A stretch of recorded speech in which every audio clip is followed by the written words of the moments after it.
ขอความนอบน้อมแด่พระรัตนตรัยอันมีพระพุทธพระธรรมพระสงฆ์เป็นสรณะที่พึ่งขอกราบแนบไต่ไหวสาถวายความเคารพ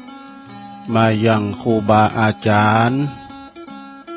พระมหาเถรานุเถระท่านเจ้าคณะพระสังฆาธิการพระภิกษุสามเณรเจ้าจุโตนจุองค์กุวัดวาอารามพร้อมตึงสำนักติภักสงฆ์โตยเนอะเจริญปอนมายังบรรดาปอออกแม่ออกศรัทธาสาธุชนนักศีลนักบุญคุณดีทั้งหลายเนาะ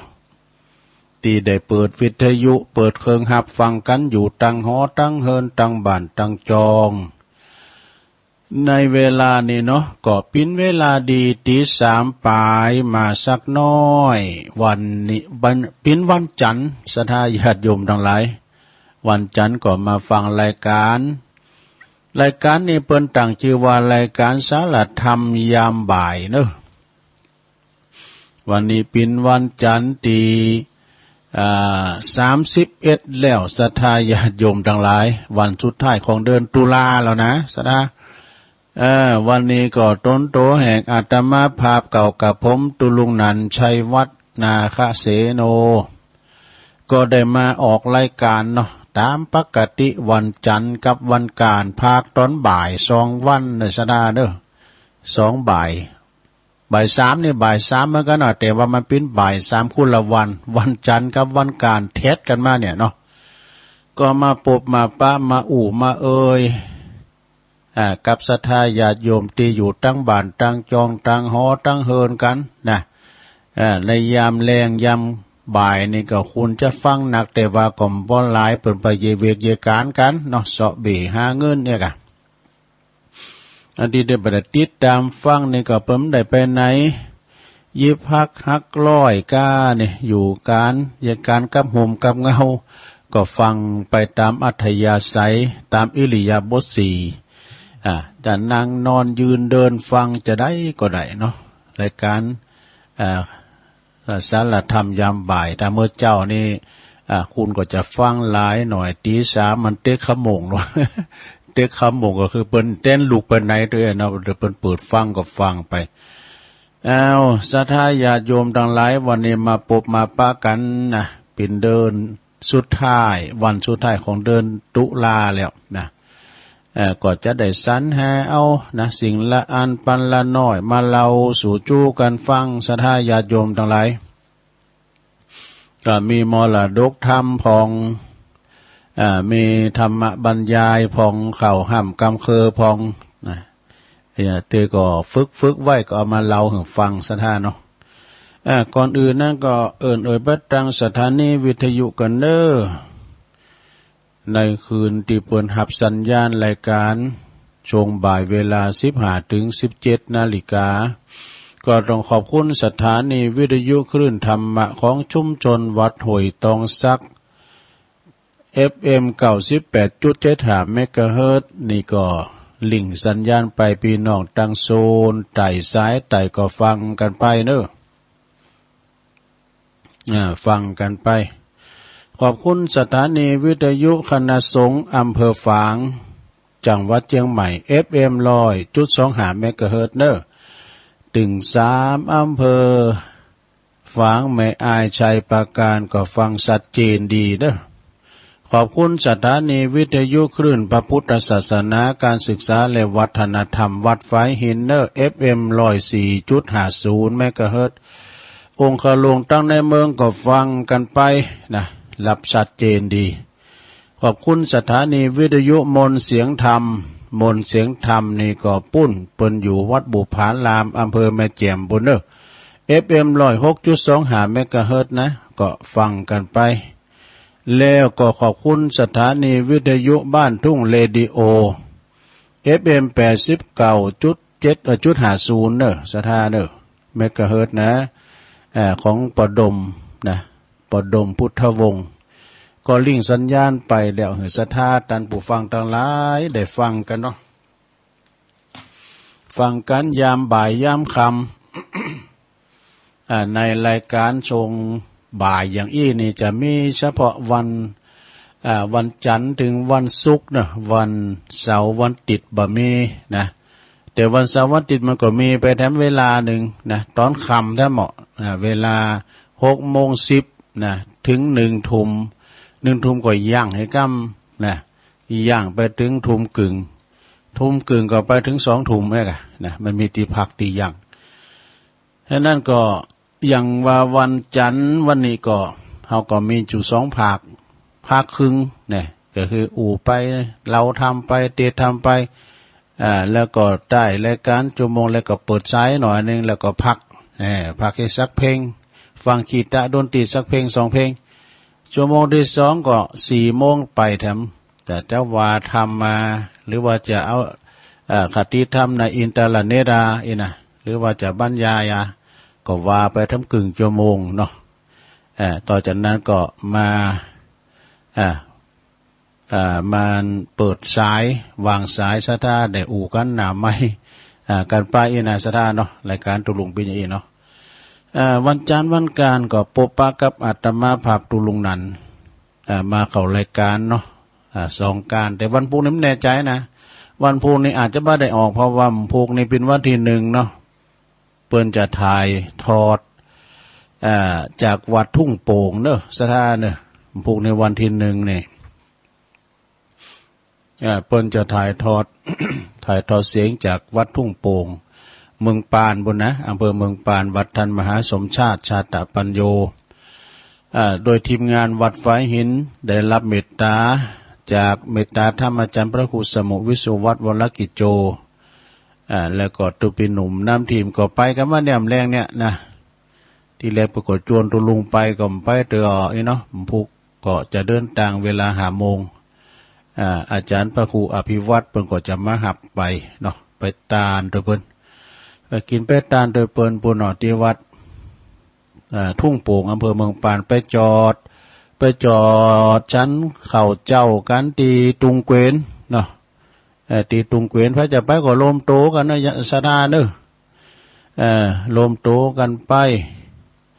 ไปกินไปตาลกฐินที่วัดตุงโป่งเนาะสนาแล้ววันพุธนี่ก็รายการตัวลุงนี่ก็หูไหนแล้วเนอะอาจจะได้ยกเลิกไปเพราะว่าเพิ่นจะถ่ายทอดออนไลน์มาทางเฮาได้ฟังหมดเนอะสถานเนอะได้ฟังหมดเอาละเนาะศรัทธาญาติโยมงานใหญ่ก็แล้วไปว่าวันซืนเนาะ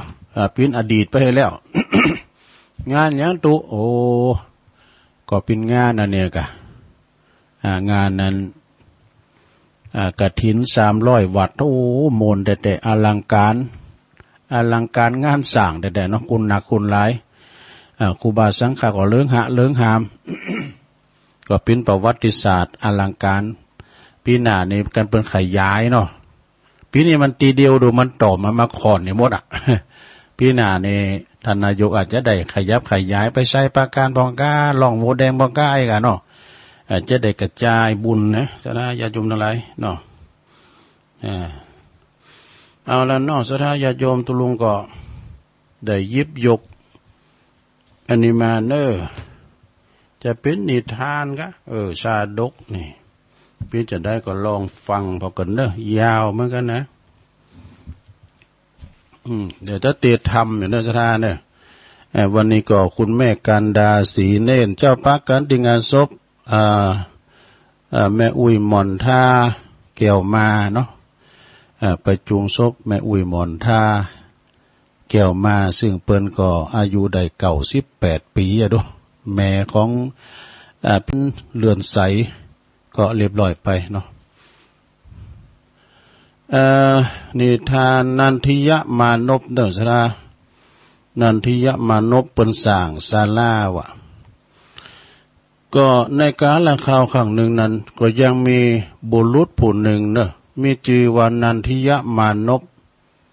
มีศรัทธาอันแรงกล้าเนาะได้สร้างศาลาหลังหนึ่งน่ะขุดน้ำบ่อก่อศาลาให้กันเนาะสร้างถาวรวัตถุสร้างศาลาไว้หลังหนึ่ง แล้วก็ได้ถวายแก่พระสงฆ์อันมีองค์พระพุทธเจ้าเป็นประธานเนอะแล้วก็ถวายซึ่งอาหารภัตตาหารเป็นการเฉลิมฉลองนะตาลศาลาตึงเตยกันเนาะนิมนต์ครูบาอาจารย์สังฆเจ้ามาติมศาลาแล้วก็มีองค์พระพุทธเจ้าเป็นประธานในขณะนั้นนี่ก็บังเกิดปิ่นวิมานวะปิ่นวิมานทองขึ้นในดาวดึงทวติงสาบุนะพอปิ่นวิมานไว้ถ่าบุแล้วมีพันแห่งเกินด้วยเป็นว่ามีพันแห่งกึกก้องปิ่นโกลาหลเนอะดุริยะดนตรีครับกล่อมบรรเลงตลอดเวลาและเพราะว่าเปิ้นคอยถ่านันทยมานพนะถ้าเปิ้นละสังขารไปแล้วก็จะได้ไปเสวยสุขอยู่บนวิมานตีสวรรค์จันทร์ดาวดึงนะฝ่ายนันทริยกุมารนันทริยมานพนั่นก็มีศรัทธากล้าแข็งแต่นะสร้างแล้วก็ถวายสังฆทานแก่พระสงฆ์ทุกเวลาวะดูทุกเวลายังมีแม่หญิงผู้หนึ่งชื่อว่านางเรวดีเนี่ยเรวดีนี่เป็นสีภรรยาของนันทยมานพนะแต่ว่าเรวดีเนี่ยนะนางนี่บ่มีศรัทธาอันที่จะมาใฝ่ในบุญในอย่างสักอย่างอ่ะนะมีศรัทธาแต่นางมารดาเนี่ยมารดาก็คือแม่เนาะนำมาหือปิ่นภรรยานะนำเอานางเนี่ยนะนางเรวดีเนี่ยมาเป็นภรรยาของนันทยมานพนางก็ทำทีป่าหลบว่านางนี่ก็มีศรัทธานะแสงว่ามีศรัทธาในการตานนะขั้นลงการผ่านไปหลายวันมานานแล้วเนาะนันทริยมานพก็จะไปกล้าขายไล่ลองต่างบ้านต่างเมืองต่างไกลไปนอนแฮมแกมมือหลายวันนี่กะก็เลยสั่งให้นางเลวดีซึ่งเป็นสีภรรยาถ้าว่าข้าอยู่นะสูก็ต้องใส่บาตรถวายต้านแก่พระสงฆ์เนอะนี่นะแก่พระสงฆ์ตึงวันเหมือนข้าได้อยู่นั่นนะไอ้นะขั้นนันทยมานพได้สั่งแล้วบัดจ้าบัดนั้นนะเปิ้นก็ออกบ้านออกปะเมืองไปนะเพราะว่าไปกะไปขายยะนะไปนอนแฮมแกมมือหลายวันส่วนว่านางเลวดีผู้ที่บ่มีศรัทธาที่ว่าจะเอาเข้ามาใส่บาตรทุกวันก่อนใหม่ๆก็ใส่ดีแต่เอาเข้า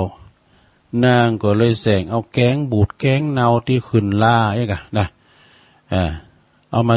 ใส่บาตรมาถวายแก่พระสงฆ์ก็ฉันบ่ได้เนาะพระสงฆ์ก็เลยฉันบ่ได้จึงพากันหนีไปเสียจากที่เมืองนั้นน่ะว่าดูไปกันหมดทุกเจ้าไปหนีไป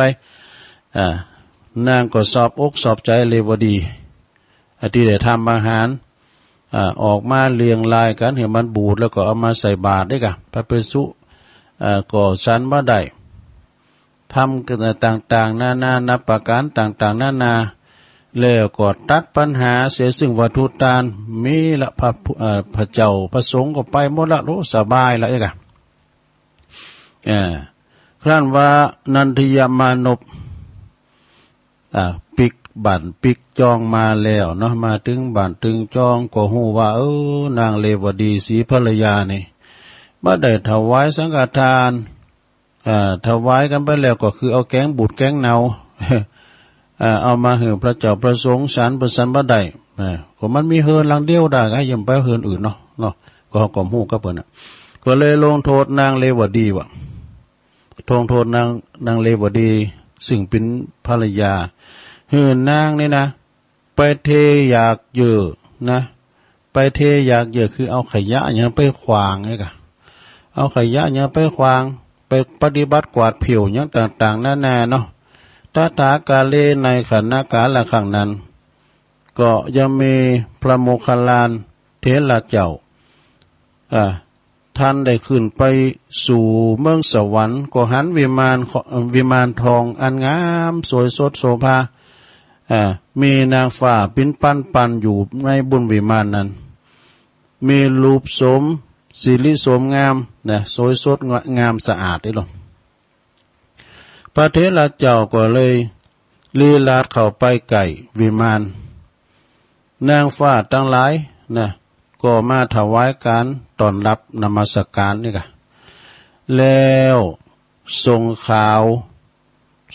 วสารมาถึงนันทยะมานวะพระผู้ปิ้นเจ้าเปิ้นมาเยี่ยมมาชมมาผอมมากอยลูกจากเมืองมนุสโลกเมืองคุณมาอีกแล้วก็ถ้าว่าจะปิกไปก็จงบอกให้นันทริยะอันมานพเนอะสั่งให้พระเถระเจ้าว่าโอ้ขอให้พระเถระเจ้าเนี่ย จงบอกให้นันทริยมานพในผู้ปิ้นเจ้าของวิมานนี่เนอะนะจงขอให้นันทริยะกุมอันมานพนั่นละเสียสิ่งสังขารร่างกายที่อันปิ้นมนุษย์นะไอ้ดอกประดุษหนึ่งภาชนะหมอดินราคาหาละกาหากาบ่ได้อีหว่าดู หือมาถือเอาภาชนะทองผ่องใสคือร่างกายแห่งเทพยดาดูนะหมายความว่าหือลาจากอันปิ้นมนุษย์เมืองคนนะมาอยู่บุญสวรรค์พี่เอกนางเทวดาทั้งหลายสั่งพระเถระเจ้าไปบอก เมื่อนางฟ้าสั่งแล้วเนาะพระเถระเจ้าก็กลับมาเฝ้าพระพุทธศาสดาพระบรมศาสดาพระบรมศาสดาเนาะแล้วก็มากราบทูลถึงเหตุเนาะองค์สมเด็จพระผู้มีพระภาคเจ้าเปิ้นก็ตรัสเทศนาว่า ชนทั้งหลายที่มีจิตใจศรัทธาก่อสร้างกุศลโดยเจตนาอันแรงกล้าขุดน้ำบ่อก่อศาลาเหมือนมานพนี่นะได้สร้างศาลากุศลนั้นก็จะหือไปบังเกิดพินวิมานทองเนี่ยก็จะมีนางฟ้าคอยถ่ายอยู่ทุกวันทุกคืนวะเนี่ยในสวรรค์จะกามาเหมือนหนึ่งวายาตแห่งบุรุษนั้นจากกันไปนานนะคือเพิ่นถ่ายฮะเวลามานพเสียงบุญสมมุตินะมานันทริยมานพเสียงบุญเนาะนางทิพยดาอัปสรทั้งหลายต่างๆนะจะมาตอนรับดีอกดีใจนะเหมือนกับเข้าไปอยู่ที่ไกลไปเมืองนอกเนาะก่อนเพื่อเขือก็ไปเมืองนอกหรอกกันมาแต่ละเตอโอ้ยเกมโตตอนรับกันเนี่ยปโตจะร้องกันแห่กันตึงๆต่างๆกินเล่นกันนี่เอกนะประมาณนั้นนะคอยถ่ายอยู่ทุกที่ภาวารตีการกว่าจะกลับมาเนี่ยสมเด็จพระบรมศาสดาเพิ่นก็ตรัสเทศนาดังนี้แล้วก็อันครั้งนั้นลงนานมานานแล้วเนาะนันทริยกุมมานพนันทริยมานพทำกิริยาคือหมายความว่าเปิ้นหลงรับขันตายจากอันเป็นมนุษย์แล้วโดยกุศลอันจิตมีบริสุทธิ์ได้สร้างศาลากุดน้ำบ่อก่อกำแพงสร้างศาลาถวายปิ่นตาลก็ได้ไปบังเกิดนะอยู่ในวิมานทองจันตาวติงสาดาวดึงสาวะดูมีปันแห่งนางฟ้าปิ่นยศบริวารดูเสวยสุขอยู่ในวิมานอันเป็นวิมานอันเป็นวิการด้วยทองทางนั้นดูโอ้เรื่องหาไหมเนาะแต่ฟังเสียงแล้วนะฟังได้เสียงแต่ดุริยะดนตรีบรรเลงครับกล่อมเป็นเพลงสวรรค์นะได้ยินเสียงเพลงกาเสียงดุริยะดนตรีกาเสียงละคังทองกันเนาะแห่กันเป็นตีละเมาเอาใจด้วยกุศลของตนที่ได้สร้างบรรณศาลาในครั้งนั้นตัสมิงกาเลในขันนกาลายามนั้นเต้าจตุโลเต้าจตุมหาราชนะซึ่งก็มีเทวบัญชาสั่งให้ยักษ์นี่ยักษ์สองตนนะไปจับเอาตัวนางเลวดีป้าขึ้นมาดูสวรรค์ดูวิมานของ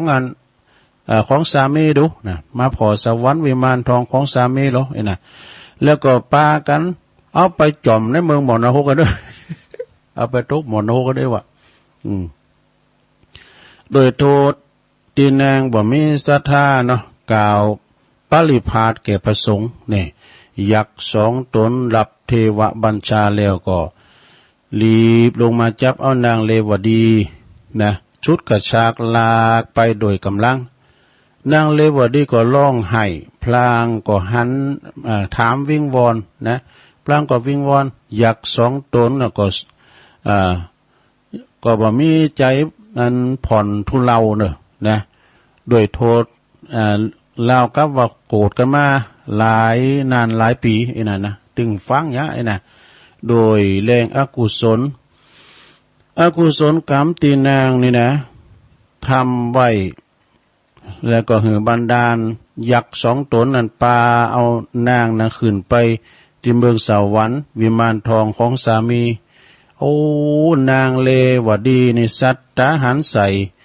วิมานทองของสามีตู้ใจก็อยากจะขับไปอยู่วิมานทองแต่เนไอ้ดอกวิงวอนอยากสองตนมาข้าพเจ้าขอไปอยู่ที่หันเตอไอ้ดอกขอไปอยู่ขอความกรุณาของข้าพเจ้าไปอยู่ที่วิมานทองกำเตอไอ้น่ะอยากสองตนนั่นก็ปาบ่ได้อนุญาตเนาะเพราะว่าได้รับเทวบัญชามาเอาไปพอหันได้ว่าการทำคุณงามความดีนะใส่บาตรหยาดโปกำจังก้ายเนาะต้านบาทุต้านอย่างสิ่งที่มันเป็นปานิดแล้วก็ได้ขุดน้ำบ่อก่อศาลาสร้างกำแพงปินต้านเนี่ยเนาะวัตถุต้านหมู่นั้นก็จะมากับกายบรรดาลอยู่บุญสวรรค์มีนางฟ้านางอัปสรหอมล้อมเป็นบริวารเป็นปันนะนางก็ไปหันสวรรค์วิมานทองของสามีเนาะขอไปอยู่ยักษ์สองตนก็ถึงบ่ให้อยู่นะไปพ่อก็ยักษ์สองตนก็ปานนางไปทิ้งลงที่หมอนรก ได้เสวยทุกขเวทนาอันแรงกาดไฟก็เผากายอันใหม่แดงเหมือนกับเล็กมกมันไปแดงยังไงเหมือนกับเล็กซุกเนี่ยแล้วก็เสวยทุกขเวทนามาจานานโดยอกุศลบันดาลในครั้งนี้ว่ามาในอามิสตานยุติลงเพียงแต่อีจบไปได้ยินซะละอันนี้เป็นชาดกเนอเกี่ยวกับการกินการต้านอย่างเฮาในการเนาะมาข้ามบาการเฮาได้คืดได้สร้างห่างแปลงอันหนึ่งอันใดแล้วโดยจิตเจตนาศรัทธานะเหมือนกับเฮาได้สร้างวิมานทองไว้ในจาดหนาที่เฮาได้โป้นจากอันเป็นมนุษย์สโลกมงคลปุ้นจากนี้ไปก็จะได้ไปเสวยสุขอีกเนาะตามหนแห่งในธรรมของพระพุทธศาสนานะอาบน้ำฟังธรรมไหวพระจำศีลภาวนาเฮาก็จะได้ไปเสวยในสัมปรายภพนะแต่ว่าเฮาบ่ได้ทำบุญกุศลมีแต่เป็นคุณเนรคุณกะอกตัญญูกะคือพ่อคือแม่ได้เศร้ามองใจหรือว่าไปเป็นคุณบดีในวงสังคมอย่างต่างๆนี่นะเนาะทำความเดือดร้อนให้สังคมต่างๆก็ตายแล้วก็จะหลงลงไปหมอนรกนะประมาณนั้นในพระพุทธศาสนาก็เฮานะเพิ่นก็ถึงว่าได้ทำคุณงามความดีกันสิ่งที่เฮาไข่ไปมันมี4อย่างเกยว่านะสิ่งที่เฮาไข่ไปเฮาไข่ไปแต่ไหนก็ไข่ไปสวรรค์อันนี้สวรรค์มีวิมานทองยามเจ้านะกะเปิ้นได้ไปอยู่วิมานทองนี่เปิ้นเรียกว่าศีลบ่เสมอกันเนาะแล้วก็ศรัทธาบ่เสมอกันโผนี่เปิ้นก็ใส่บาตรหยาดปกถึงวันนี่กันเนาะแล้วก็ขึ้นแต่ไปไกลไปกราบไปขายที่อื่นต่างบ้านต่างแดนสร้างให้ภรรยาสารงานต่อถ้าเปิ้นมาก็ใส่บาตรเด้อนะเอาเขาก็ใส่แต่เอาเขาก็ใส่ของบุตรของเราไปนะประมาณนั้นตุเจ้าไปมาทำซ้ำเนาะศรัทธาญาติโยมเวลาเฮาทำดีก็ไปสู่สัมปรายภพที่ดีนะที่ตุลุงว่าเจ้าว่าสิ่งสถานที่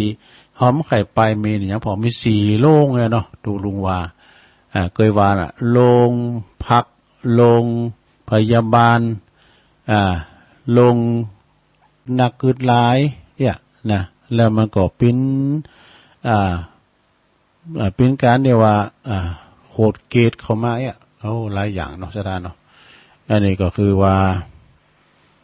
โฮงเย็นพอจะลืมโฮงเย็นแล้วโฮงสุดท้ายเนี่ยอย่างอันโฮงสารเนาะโฮงสารอันนี้โฮงสารในไผมันเคยคืนหรือมาได้ก็ตามเด้อซะนะหรือมาได้ก็ตามเด้อเพราะว่าเป็นไปขึ้นศาลนี่ไปบุบไปตีกันเหมือนกันไปฟ้องร้องแล้วกันเนาะไปสู่คดีความกันน่ะขึ้นลงขึ้นศาลเนี่ยตัวลุงก็เลยมันได้ขึ้นซะเด้อเนาะเดินไปพอพวกนี้น่ะไปพอเพิ่นขึ้นลงขึ้นศาลนี่น่ะแต่ตัวลุงก็หันกันในโทรทัศน์นี่กันฉะนั้นสดาญาติโยมก็ฝากฟังไว้เนาะศรัทธารถเปิ้นขึ้นมาปิ้นสินปิ้นสายมีพระรถไซเรนบ่ได้ลงนะเดี๋ยวกันเด้อต่อไปนี่ก็กำเดียวก่อนเนาะตุลุงก็จะได้ว่าทำตอน2กันเดี๋ยวนี้ว่ามันเต้นเด้เนาะก็กำเดียวก็ว่าก็มีคุณแม่กันดาศรีเนตรนะเปิ้นอยู่ห่างดงฝากซ่องเจ้าก็ได้หรอเปิ้นนั้นทำบุญมาทำบุญดีส่งสการตั้นขาบอุ้ยหมอนท่าเกี่ยวมาเนี่ยก็ที่บ้านแม่จันเลื่อนไซก็เลยเป็นเจ้าภาพการเตะการทำในข้างนี้ตัวเนาะอันก็เตะทำให้ก่อนเนื้อสถาเนอะเตะทำตัวจอยก่อนเดี๋ยวเปิ้นมากันโลก่อนเนาะเดี๋ยวตุลุงก็จะไปพอเปิ้นก่อนหลวงพ่อก็อยู่ก้าเนาะหลวงพ่อก็ไปไหนก้ามีพระรถไซเรนเปิ้นน่ะจ้างเหยียบหน้าบ่ยาเหยียบเมืองจ้ะฟังธรรมก่อนได้ลงเนอะฟังธรรมก่อนธรรมอย่างตุธรรมวิสุทธิญาณเนอะฟังธรรมก่อนนะโมตัสสะภะคะวะโตอะระหะโตสัมมาสัมพุทธัสสะเอวัมเมสุตังเอกังสัมมายังพังกาวาสาวัตถิยังวิหารติเจตวันเนอนัตตาปินดิงกัสสะอัลลัมเมสาทโวดุลาสาปุลิสัตตังหลายอันว่าสูตรอันนี้หากเป็นนิทานแห่งสูตรตั้งหลายมีพระมาจาลาจาสูตรเป็นต้นยังมีเศรษฐี3 ขกูลอันเป็นดีโดยเขาของ10,000 โกฏจุคนผู้ทวนนั้นมีชื่อว่าปวิกาปฏิผู้ทวน2นั่นมีชื่อว่าวิรติผู้ทวน3นั่นก็มีชื่อว่าสุตตวิหามกะมีเข้าของและลูกคนละคนเศรษฐีทั้ง3 ขกูลนั่นก็มาสาละเข้าของเป็นตานไปบ่ขาดเสียงคนละหมื่นละแสนก็มีแล ซ้ำเอาไว้หือลูกคนละโกรธแล้วก็ปากันไปกะทำบุญบ่ได้ขาดแล้วก็ปากันไปกะทำบาปมากนักเหลือหลายเขาก็ปากันไปเล่นจู้สู่ผัวเมียแห่งต้านแล้วก็ปากันไปลักเอาเขาของอันมีจ้างม้างัวควายข้าสัตว์ชีวิตมากินจุวันบ่ขาดตึงผู้หญิงผู้ชายส่วนว่าผู้หญิงนั่นก็เอากันไปเล่นจู้สนุกกับผู้ชายผัวต้านผู้อื่นเล่นจู้จากผัวเมียตนข เขาก็ปากันกะทำบุญกะทำบากมาบนานักนากันว่าตายไปแล้วจะยมพิบาลนะก็มามัดเอาเขาจุคนลางป้องก็ร้องให้ร้องออกมาว่าตายไปลางพ้องก็มาให้ร้องให้เล่ลนตาเหลือกลางพ้องก็มาร้องเป็นดังงัวควายก็มีแลส่วนอันว่าจะยมพิบาลเปิ้นก็เอาเชือกมามัดไปจุคนก็มีแลกันว่าถึงวันทวนเจ็ดมาลอดดังอันเขาก็มาปากันมาทำเขียนทำตีอยู่ทุกวันบ่ได้ขาดจะยมพิบาลก็มาถามว่ามึงอยู่ในเมืองโคนปูนเมืองใดกาดทำบาปมากหนักสูใดกาดทำบาปเยื่องใดกูหักหูจุประการแต่ในเมื่ออยู่เมืองคนเมื่อก่อนสูหากได้รับเอาสินแล้วก็ป้อยไปกาดทำบาปนั่นจ้าตีนั้นส่วนอันว่ายังมีมหาเถรเทพมาลัยตนหนึ่งเจ้าก็มาหันเขากระทำอันบ่ชอบพระจึงเสด็จไปถามดูอย่างอันอยู่ในนาโลกแล้วเหตุใดสูจึงได้มาตกอยู่ในนาโลกที่นี้อันจาเพศต่างหลายก็จึงจะตอบว่าแต่เมื่อผู้ค้าต่างหลายอยู่ในเมืองคนเมื่อก่อนก็ได้กระทำเล่นจู้สู่ผัวเมียแห่งตาลได้ไปลักเอายังเขาของแห่งต้านมีจ้างม้างัวควายได้รับสินจ้างขาตาขาสัตว์ตัดชีวิตหือตายตั้งแต่ปานาติบาตไปจดถึงสุราและอุจจานั่นแลผู้ค้าต่างหลายจึงได้มาจมซ้ำอยู่ในที่นี้เมื่อนานแล้วแลผู้ค้าต่างงานหลายก็ยังบ่ได้พ้นเตื้อจึงขอหือต้านมหาเถรเทพมาลัยเจ้าวะตนพระเสริฐล้ำเลิศกว่านาราต่างหลายขอจุงคุณนาเมื่อบอกแก่ลูกหลานเผื่อคาต่างหลายอันอยู่ในแห่งห้องเมืองโคนปูนจิมเตอจุงหือเขาได้กะทำบุญหือทานหยาดน้ำอุติสบุญส่วนบุญมาหาผู้คาต่างหลายพองเตอส่วนอันว่ามหาเถรเทพมาลัยได้ยินงานแล้วก็มายังคำสั่งแห่งเพศต่างหลายก็คืนนำมาสู่บอกเฮอพี่น้องต่างหลายอันอยู่ในแห่งห้องเมืองโคนเขาได้รู้โดยคำว่าสู่ต่างหลายเฮ้ยจุงได้ปากันกระทำบุญหือทานหยาดน้ำไปหายังพ่อแม่ญาติกาแห่งสู่ต่างหลายแด่เตอพ่อแม่พี่น้องแห่งสู่ต่างหลายได้ไปเกิดเป็นเพศอยู่ทุกขเวทนาอยู่ในนาโลกปุ่นแลกันว่าเทพมาลัยกันว่าบอกแล้วก็กลับหายไปหันแลต่างแลกแต่นั่นไปนาส่วนอันว่าฟูหมู่พี่น้องวงศาพ่อแม่แห่งเขาก็ได้หมดเสียงเงินคำ2 โกฏไปด้วยปากันกะทำบุญหือทานรักษาศีลก็มีแล ปรากฏว่าเศรษฐีทั้งหลายก็ยังบ่ได้พ้นจากนรกเตื้อแลในกาลยามนั้นก็ยังมีพระอรหันตาตนหนึ่งด้านก็มาเล็งหันยังเขาได้กะทำบุญเฮือทานไปหาพ่อแม่แห่งเขาจนหมดเสียงเงินคำ2 โกฏดังอาละ พ่อแม่แห่งเขาก็ยังบ่ป้นว่าอันพ่อแม่แห่งสูใดกะตามกรรมอันบ่ชอบแม่นว่าสูใดตานไปเสียงคนละเกาโกด10 โกดก็เต้าว่าเป็นของตานของสู่หันแลก็ยังบ่ได้ไปถึงอย่างพ่อแม่แห่งสู่สักเล็กสักน้อยแลยามนั้นเจ้าวะ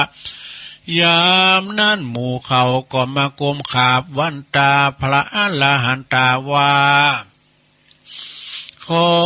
ท่านเจ้ากูจุงสำแดงยังกองศีลกองธรรมให้แก่ผู้ฆ่าต่างหลายแด่เตว่าอันก็มีวันนั้นแลอาจารย์ในกาลยามนาละพระอรหันตเจ้าจึงกล่าวว่าฮือสูเจ้าตั้งหลายจงไปหายังสำนักพระพุทธเจ้าเตว่าอันเตเสนาโตพระก็เทศนาฟังกันว่าท่านบอกแล้วก็ปากันตกแต่งได้ยังเขาตอกดอกไม้เข้าไปสู่อารามปูจาโดยสิ่งมีตนว่ากันทะของหอมต่างลายแล้วก็ไปไว้สาว่าพันเตภะคะวาคาไวพระพุทธเจ้าอ่านว่าพ่อและแม่แห่งผู้ฆ่าต่างหลายเหตุใดและใดไปตกนรกอันจาเมื่อก่อนอยู่ในแห่งห้องเมืองคนเมื่อก่อนก็พ่อแม่แห่งผู้ฆ่าต่างหลายก็ใดก็ยังได้กะทำบุญหือทานบ่ขาดสักวันเหตุใดพ่อแม่แห่งผู้ขาดจึงบ่ได้พ้นไปเกิดนั้นจาขอพระพุทธเจ้าจงได้เทศนายังบุพกรรมวิบากคือผู้ฆ่าทั้งหลายฟังแด่พ้องเตออันว่าผู้ฆ่าทั้งหลายก็หากได้สัลละเขาของจ่ายเป็นตานไปเสียงคนละ2 โกดแล้วก็มีแลเมื่อนั้นพระพุทธเจ้าจึงกล่าวเป็นคาถาว่าสลามโนปิคาเตยะเยวะดังนี้แต่เมื่อยามมาพ่อแม่สูแห่งสูยามอยู่ในเมืองคนเขาใดกระทำปานบาปมากนักเขาได้เล่นชู้สู่ผัวเมียแห่งตาลส่วนว่านางผู้เป็นแม่นั้นก็ไปลักเอาเส้นไฟแห่งผู้อื่นอันหนึ่งเขาก็ได้รับเอาสินจางคาสัตว์ตัดชีวิตเอาสินจางคาสัตว์ตัดชีวิตมากินจุวันบ่ขาดแลดุลานางตั้งหลายสู่จุงปากันไปสร้างยังปิตกะจาดกคือเป็นตาเตอก็มีวันว่าอันก็มีวันนั้นแลส่วนอันว่านางตั้งหลายก็มาไว้สายถามยังพระพุทธเจ้าว่าพันเตภะคะวาข้าแด่พระพุทธเจ้าจักคือผู้ฆ่าตั้งหลายได้เขียนทำอันใดเป็นตานะไปหาพ่อแม่อันตายไปนั้นจะขอพระพุทธเจ้าจุงเทศนาฮือแจ้งแก่ผู้ฆ่าตั้งหลายแด่เตอ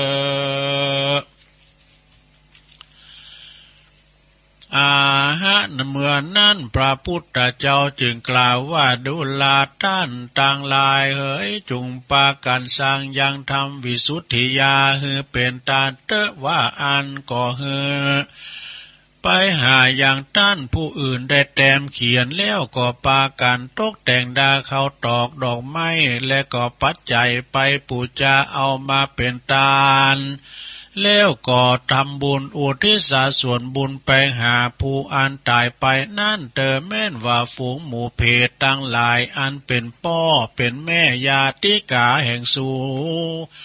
นั่นก็จักหายพ้นจากยังเป็นเพศนั่น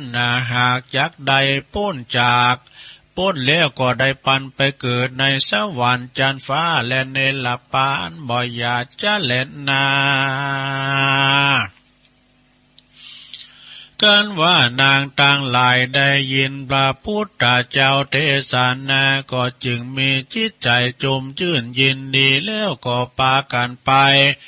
ตกแต่งเอายังเขาตอกดอกไม้และก็ปัจจัยกันทักห้องหอมต่างหลายเข้าไปสู่สำนักแห่งพระพุทธเจ้าแล้วก็ขาบเก่าไว้วันตาว่าพันเตภะกวากาแด่พระพุทธเจ้าขอ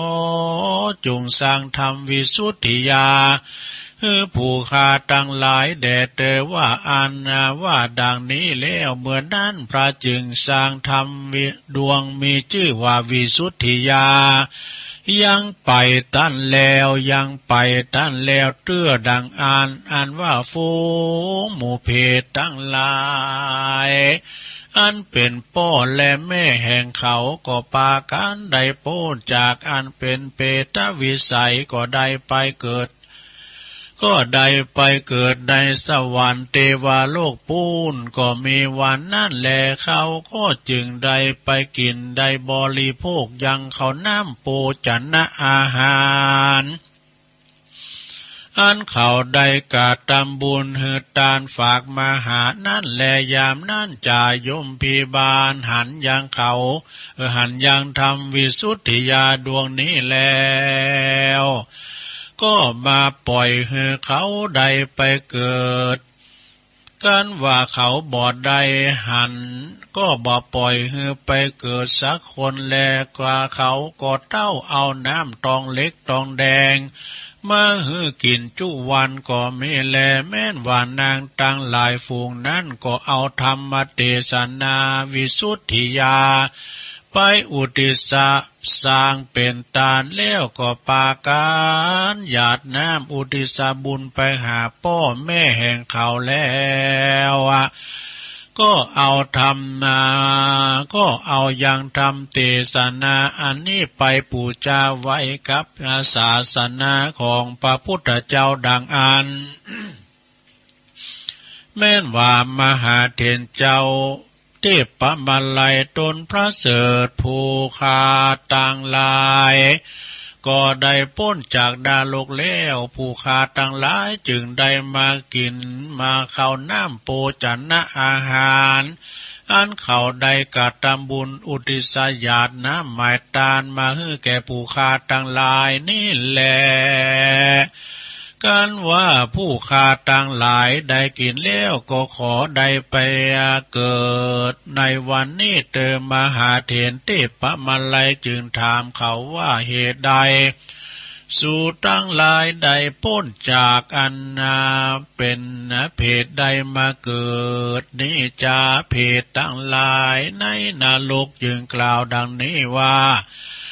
ฝูงหมู่ลูกหลานเลนตั้งหลายแห่งผู้ฆ่า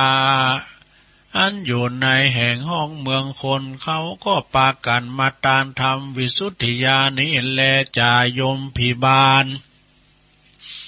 ก็มากล่าวว่าทำวิสุทธิญาดวงนี้ผาเสริฐแต่ยิ่งนักหนาแม้นว่าใดกระทำบาปได้กระทำเวรมาแต่ชาติก่อนก็ดีก็หากเสียงจะแลแม้นว่าปุกละผู้ใดได้เอาธรรมเทศนาอันนี้ไปเทศต่อหน้าศพก็ดีไปเทศในกลางบ้านกลางจองกลางเฮือนก็ดีอันว่าสัพพะผีเข็นตั้งหลายฝูงมีจ้างมาฝูงผีอันจ้างมาเบียดเบียนกะทำร้ายก็ลำงับกลับหายไปหันแลก็ด้วยเตชะธรรมวิสุทธิญาดวงนี้ปุกละผู้ใดได้แต้มได้เขียนก็ดีได้สร้างให้เป็นตานสักการะปูชาไว้นบขบยำก็ดีก็จักมีภาละอานิสงส์ได้84,000 ขันจบตาไหลเตียปิตกะอ่านนับบอดใดก็มีด้วยประการดังกล่าวมานี่แหละนะ นิติตังขียาอันเตสันนายังธรรมวิสุทธิยาก็บังกมโสมเรสดิดแล้วเต่านี้ก่อนแลสาธุสาธุสาธุธรรมวิสุทธิยาสดาเป็นธรรมวิสุทธิยาเนิ่มเจ้าวันเนมิลาดเอ๊ะไม่ใช่กะธรรมวิสุทธิยาเด้อสดาขอบคุณคุณแม่กันดาศรีเนตรนะจากหางดงเจียงใหม่เปิ่นปิ้นเจ้าภาพก็เตรียมทำจบไปก็เดี๋ยวก็จะมีทำแถมผูกนึงเนอะสดาทำบรรยายจ้ะ เราลองพอก่อนเนาะถ้าเวลามีหลายก็ทำบรรยายมาแถมนิทานก็ยังมีเนาะเอาปอนทำไว้ก่อนเนอะ เอาปอนทำพร้อมกันก่อนถึงคุณแม่กันดาศรีเนตรเนอะสัพพิติโยวิวัจจันตุสัพพะโลโกวินัสสตุมาเตภวัตวันตรายโยสุขีติขายุโกภวะอภิวาทานาสิลิสานิจังวุตตาปัจจายโนจัตตารโอธรรมาวัฏันติอายุวันโนสุขังปะลังเอาแล้ว ทำก็กินเวลามาหน่อยเนาะสดาเนาะแต่ทรงแรกนี่ก็เป็นอย่างเวลาเหลือหลายอยู่จะเปิดสายสดาได้เซ็กคืนเซ็กสายพอกันเนาะ ฟังกันอยู่ก่อนนะแต่ไผที่ตักตังไลน์มานี่ไลน์ตุลุงก็หายไปแล้วเนอะมันถึงอันเนาะโทรศัพท์มันไลน์มันหายก็ตักเข้ามาใหม่ก็ได้หายไปหมดสนะ โทรมาที่เบอร์0899555606นี่กำเดียวละชงที่สองก็จะได้เอาสอธรรมบรรยายมาเนี่ยโอ้รุดไปเนอะมาใหม่น้องเบลก็เนี่ย5746เนี่ยแล้วเดี๋ยวก็ติดรุดเหมือนกันนะเนาะแล้วเดี๋ยวก็คืนพองสังพองเนาะศรัทธาญาติโยมทั้งหลายเจริญปอนไว้สาครับผมฟังเจ้าแล้วครับฟังเจ้าแล้วเนาะครับจะได้ก็คือกำลังใจทุลุงสุขภาพแข็งแรงครับผมขอบคุณน้องเบี้ยวสาธุไว้สาครับผมเจริญปอนนี่แม่มาลีวัน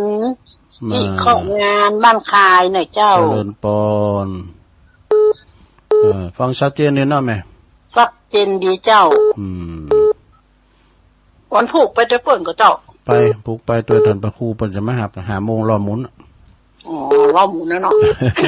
จะได้ค่อยไปขนาดแม่อายบ้านคายเนาะพาเขาพระได้เดือนวันนี้อยู่เอาดีแล้วผูกก่อนผูกน้องวันเสาร์วันโอนไปละดีละผูกก็ฟังถ่ายทอดเนี่ยไฟเห็นเปิ้นถ่ายทอดมาลีแม่เนอแม่มาลีวันเอิ้นบ่ตํหน้าเมืองโดยเมืองน้อยหน้าเมืองน้อยหน้าเมืองน้อยเจริญปอนราชการเจ้าจะรู้ยายพรจะว่าไปอ่ะยายพรร้องโวแดงจะว่าฟังไปหายด้วยว่าคำดีแล้วกะฟังถ่ายทอดไปผู้ก็ฟังตีปุ่น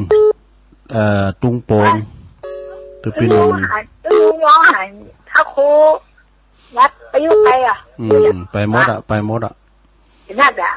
เด็กๆห้องอ่ะอันเจ้าคณะเคยจะเป็นไงหาเด้อยินดียายพรหลายๆเด้อติดตามฟังไปแถมปุกไปอยู่เจริญปอนพ่อเจ้าจะลุงแม่ทิมเนาะเจ้ามาป้าแม่โนนเขาอยู่เนอะแต่น่าจะอันได้ไปเลยสักอันนี้ไปเจ้าให้พิ้นยังปาเดชเจ้าปุ๊กก็ฝากห้อมาอยู่แต่ตุลุงอ่านวันพัดปุ๊และเจือเจ้าสักเย็นนี้เนอะยินดีนะแม่เนอะจ้าไว้สัญญาตูเจริญปอนไว้สาเจ้าตุลุงฟังตุลุงอยู่นะเจ้าแม่สวรักษ์เนาะเจ้าไว้สาเจ้าตุลุงยินดีหลายๆเนอะใส่ปากการเนาะเจ้า เอออ้าวเข้ามาแถมได้อยู่เจริญปอน นมัสการเจ้าตุลุงแม่สุกแก้วศรีโพธารามเนาะเจ้าดีเนาะเขาได้ปากกันตราตลาเมี่ยงลำกว่าเจ้าเมี่ยงละล้ำกันจ้าข้าวหลามบ่เจ้าข้าวหลามกว่าล้ำเจ้าขอบคุณเจ้ายินดีหลายๆเด้อเจ้าสาธุโอ้ว่านี่เปิ้นก็ยายปันก็มามันก็น่าสหามป้าให้ดูยายปันนะยายคำปันปุ่นอันบ้านนั้นปลาขาก็แม่ทองนะแม่อ่อนกวงเปาเจ้าแม่ละอ่อนเนาะกวงเปาเนาะจ้าบ้านอังคลักกวงเปาอังคลักอ่ะเนาะเจ้าลูกกับเตะม่อนเนาะอังคลักเตะยองกับม่อนเตะ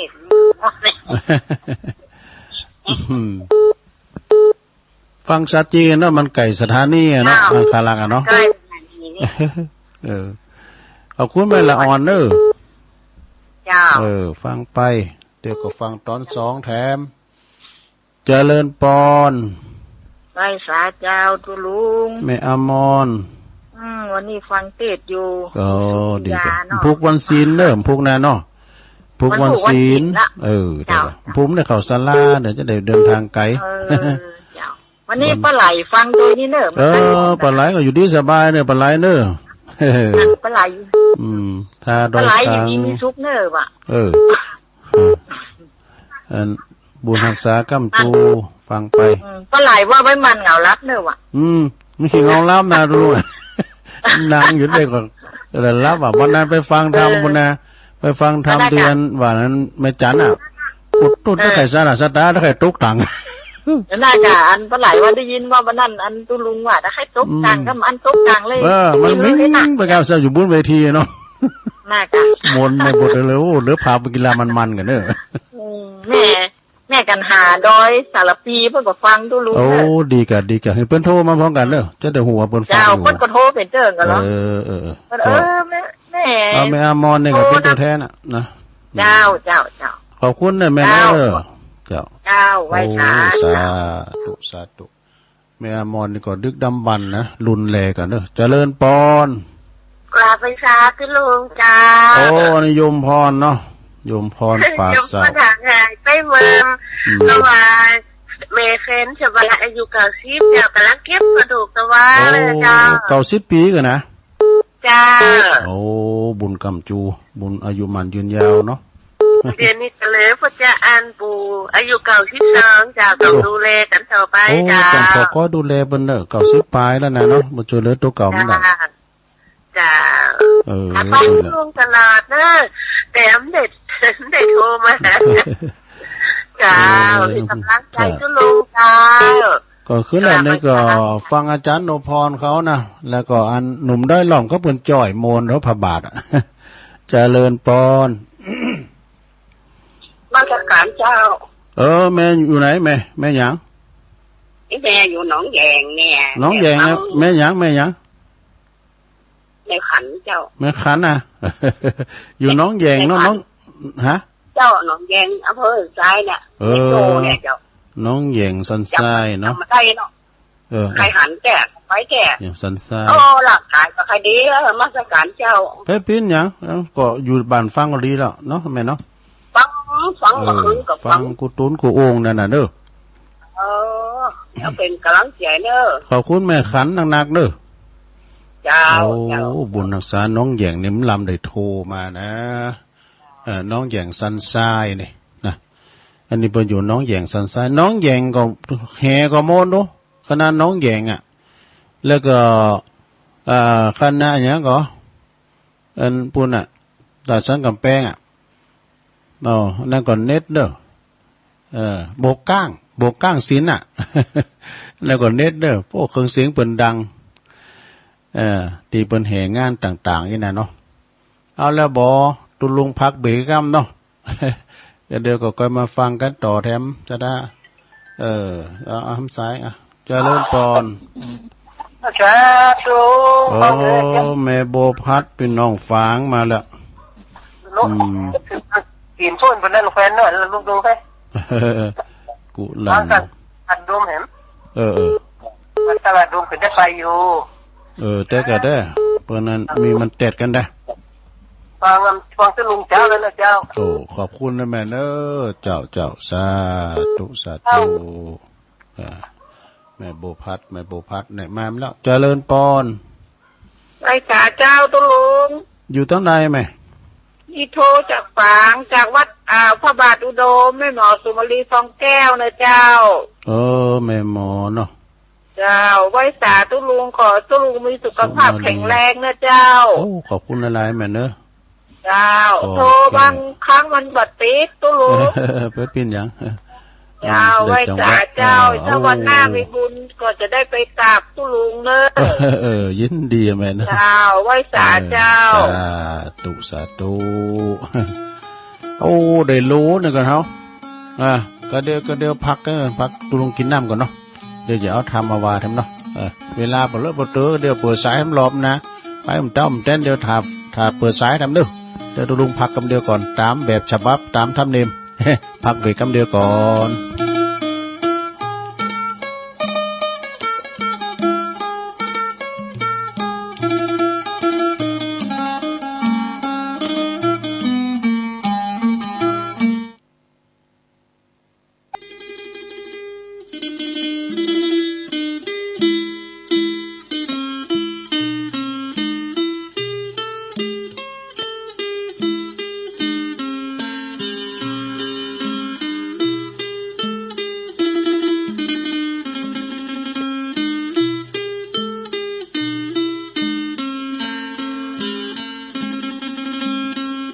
เอาแล้วศรัทธาญาติโยมทั้งหลายเจริญปอนเนอะช่วงที่สองสุดท้ายเนาะก็มาฟังกันต่อไปลงมาฟังรายการสารธรรมยามบ่ายซึ่งดำเนินรายการรับผิดชอบโดยต้นโตแห่งอาตมาภาพเก่ากับผมตุลุงนันชัยวัฒนาคะเสโนจัดรายการอยู่ที่บุญวัดพระธาตุดอยน้อยวันพรุ่งนี้ก็ย้ำแน่ใจแต่ว่ามาเต้นแน่นอนเนาะก็คงจะเป็นการถ่ายทอดพวกนี้เป็นถ่ายทอดเสียงตัวนะออนไลน์มาทางบ้านเฮาไปทีมงานวัดไฟเห็นตุปีหนุ่มเขานะไปก็เดินทางไปมแรงเนี่ยมาหับเอาท่านมหาสมชาติบอกเดี๋ยวได้ถ้าใครถึงแล้วก็เป็นอันการที่ว่าถ่ายทอดเสียงกันไปเนาะศรัทธาญาติโยมทั้งหลายต่อไปตัวลุงจะเอานิมาวามกับเนื้อศรัทธานะอานิสงส์ของการถวายสังฆทานนะบัดนี้ก็จะได้เล่าถึงเรื่องอันพรรณนาถึงเรื่องอานิสงส์ของการทำบุญถวายสังฆทานแก่บรรดาปออกไม่ออกศรัทธาสาธุชนญาติโยมทั้งหลายเนาะเพื่อประดับสติปัญญาเพิ่มพูนศรัทธาสัมมาปฏิบัตินะสืบต่อไปดังมีความในว่านะดังมีใจความเปว่าดังมีใจความในสังยุตตนิกายสวรรคเตสวรรควักนะว่ามีเทวดาเนอะเทพใต้เทวดาตนหนึ่งเพื่อก่อเขาไปกราบทูลไหวสาถามพระพุทธเจ้าซึ่งประทับอยู่ที่พระเชตวันมหาวิหารเนาะกราบทูลถามปัญหาพระพุทธเจ้าว่าอันใดเป็นสิ่งที่ต้องการอันใดเป็นสิ่งที่คุณต้องการอันใดที่เป็นมิตรของคุณในปัจจุบันนี่อันใดเป็นมิตรในภพเบื้องหน้าพระพุทธองค์ทรงพยากรณ์ว่าสหายสหายเป็นมิตรเมื่อผู้มีความต้องการพึงพาอาศัยนะมิตรเกี่ยวสหายข้ามเวลาเฮาตกทุกข์ได้ยากนี่ไปพึงพาอาศัยได้อยู่แต่บุญกุศลทั้งหลายนี่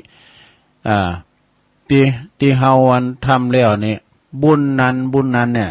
ยอมจะได้เป็นมิตรเฮาเป็นที่พึงในสัมปรายภพในวันหน้านี่คุณเฮาเนี่ยเพราะว่าค คุณเฮาทุกคนในโลกนี้จะอยู่โดดเดี่ยวเดียวดายบ่ได้ต้องพึ่งพาอาศัยซึ่งกันและกันมีกูมีครอบครัวมีวงศาคณาญาติบริวารญาติมิตรเนี่ยมีมิตรมีพวกเปิ้นป้องโฮมการโฮมงานช่วยเหลือเกื้อกูลซึ่งกันและกันนะลงเนอะเฟื้อเผื่อแผ่ซึ่งกันและกันเพราะกิจการงานบางสิ่งบางอย่างเฮาทำคนเดียวมันจะได้นะต้องอาศัยนะอย่างว่าคุณขายก็อาศัยคุณสื่อเนี่ยรถแป๊บๆมาเนาะมาขายโคแป๊มรถแป๊มมาเนี่ยแล้วคุณซื้อก็ต้องมาแล้วเนี่ยถ้ามีไปซื้อก็ไปเยี่ยมหยังเนาะคุณซื้อก็ต้องอาศัยคุณขายเนี่ยอย่างว่าคุณผลิตต้องอาศัยโรงงานเหมือนกันเด้อโรงงานก็ต้องอาศัยคุณงานนี่มันพึ่งพาอาศัยกันจึงจะได้สำเร็จงานบางสิ่งบางอย่างในถ้าเราทำคนเดียวนี่เวลาเวลาอยู่หลายวันนะแต่ถ้าช่วยกันหลายคนนะเอาหุมซาช่วยกันนะวันเดียวก็เสร็จแล้วดังกำเพยพังเพยอันบ้านเฮาเพราะว่าเป็นว่าเยการคนเดียวนี่มอยไปว่าอิดนะอิดหิมตายถ้าเยการหลายเหมือนเปิ้นลิ่นกำเดียวก็แล้วหรือว่าจะว่ากันง่ายๆแถมว่าความสมัครสมานสามัคคีนำมาซึ่งความสำเร็จอีกก็ได้ก็ยิ่งชัดเจนขึ้นมาเนาะนะอันนี้เพียงยกตัวอย่างเนาะยกตัวอย่างเปรียบเทียบนะการงานอาชีพที่เฮาต้องอุดหนุนเกื้อกูลพึ่งพาอาศัยกันในยามที่มีชีวิตอยู่ในโลกปัจจุบันนี้นะตอนนั้นบ่สามารถที่จะติดตามไปสู่ปรโลกไปหน้าได้เมื่อเฮาแต่กายทำลายขันลุ่งไปแล้วญาติมิตรพี่น้องมิตรแก้วสหายค้ำทรัพย์สมบัติมรดกตกทอดต่างๆก็ติดตามเฮาไปถึงบ่ได้นะเพียงแค่ความสุขสำราญบานใจในโลกนี้โชว์คราวเต้าอันนะจะต้องปัดพากจากกันไปสิ่งที่จะปิ้นมิดเฮาปิ้นเปินเฮาไปกำไปจูในเบื้องหน้าอันปิ้นแก่นปิ้นผลบันดลบันดาลให้เฮาได้รับความสุขสำราญในปรโลกหน้าอย่างแท้จริงก็คือบุญสถานบรรลุงที่บุญเนี่ยนะบุญนิธิก็คือคุมบุญเนี่ยนะที่เฮาสร้างไว้ในโลกนี้ที่จะติดตามไปโดยเฮาเนี่ยเหตุนั้นพระพุทธเจ้าจึงตรัสแก่เทพยดาเทวดาว่าสยังกะตานิปุญญานิตังมิตตังสัมปรายิกังเนี่ยซึ่งก็แปลความว่าบุญต่างหลายที่ตนทำเองบุญนั้นจักเป็นตีบจักเป็นเปินในสัมปรายภพเบื้องหน้านี่บุญเป็นเครื่องสำละจิตใจบุญเป็นเครื่องสำละจิตสันดานวะนะบริสุทธิ์งามดีงามมีอโลภะไม่โลภเนาะเพราะว่าไม่โลภเพราะว่าอโทสะก็ไม่โกรธอโมหะก็ไม่หลงนี่นะเป็นสมมุติฐานตีสิ่งที่รับรองบุญนั้นเกิดจากทวารไตรทวารนะเกิดจากไตรทวารคือทางกายวาจาและก็ทางใจเนอะ3ต่างด้วยกันนะลูกนะเมื่อใดเมื่อว่าโดยประเภทแล้วก็มีอยู่3อย่างคือตานะไมนี่บุญสำเร็จโดยการหืดตาตานะไมนะตานี่เป็นสิ่งที่ง่ายที่สุด2ศีลไมบุญสำเร็จโดยการรักษาศีลนักเข้ามาหน่อยสะดาเนาะศีล5นี่บางคนก็ถึงครบด้วยหรอกนะมันรักษายากเหมือนกันเนาะแล้วก็3ภาวนาใหม่อันนี้ซ้ำยากไว้บุญสำเร็จด้วยการเมตตาเจริญภาวนาเนี่ย3อย่างนี้ก็ขันเบาขันนักไปหน่อยขันนักอะไรเนี่ยมันเป็นขันตอนนะบุญสำเร็จโดยการหืดตานนั้นก็คือการเสสละกำจัดความโลภกำจัดมัจฉริยะคือความทนีทีเหนียวหันแก่โตนี่นะ ทานนั้นก็จะมีอานิสงส์ยิ่งใหญ่ไพศาลก็จะต้องถึงพร้อมโดยสมบัติ3ประการนะหลวงเด้อคือเจตนานี่ก็คือสมบัติถึงพร้อมโดยเจตนาได้แก่ก่อนที่หือตานก็มีจิตใจผ่องใสเนอะ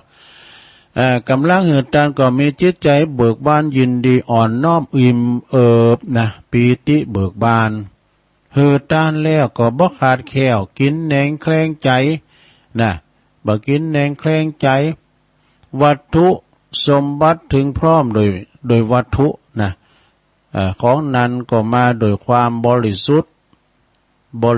สุดจะลิดบ่ผิดศีลผิดธรรมนะคือหมายความว่าบ่หลักบ่จกบ่ชอบบ่โกงของไผมากินมาทานโดยชอบธรรมมาโดยความบริสุทธิ์ใจนะอันนี้ก็จะสุจริตธรรมบ่ผิดศีลบ่ผิดธรรมนะบ่หลักบ่จกของไผมากินมาทานเนี่ยเนาะปฏิฆาหกก็คือผู้ที่หับนะผู้ที่หับทานแล้วก็ผู้ที่มีส่วนบุญนะผู้ที่รับทานนั่นก็คือผู้รับส่วนบุญเช่นพระสงฆ์ผู้มีผู้อันประพฤติดีปฏิบัติชอบตีเรียกว่าเนื้อนาบุญเนี่ยอนุเคราะห์สงเคราะห์ปูจาผู้สมควรสงเคราะห์นะสดาญาติโยมทั้งหลายผู้สงเคราะห์ปูจาการถวายทานนั้นก็มีการแยกประเภทแถมแล้วเช่นถวายทานเจาะจงรูปนั้นรูปนี้ออกจือออกน้ำนี่เนาะเรียกว่าบุคลิกทานเฉพาะบุคคลเนอะเนี่ยแล้วก็ได้บุญเหมือนกันแต่อานิสงส์มันจะน้อยกว่ามันบ่กว้างขวางว่าประมาณนะการถวายทานสังฆทานนั้นก็คือถวายเจาะจงนะบ่เจาะจงการถวายบัดเจาะจงว่าจะเป็นพระภิกษุรูปใดรูปหนึ่งรูปใดก็ได้นะเนาะบอกกังวลว่าคุ้นเคยบ่คุ้นเคยก็ตามบ่หือตานไปหมดอ่ะนะหรือว่าบ่คุ้นเคยบ่เคยตานเพราะว่าบ่คุ้นเคยตานหมดโดยศรัทธาพอใจพอใจจะตานจะตานเนี่ยเน้นตุนนี้ก็ได้นะมีมนต์พระมหา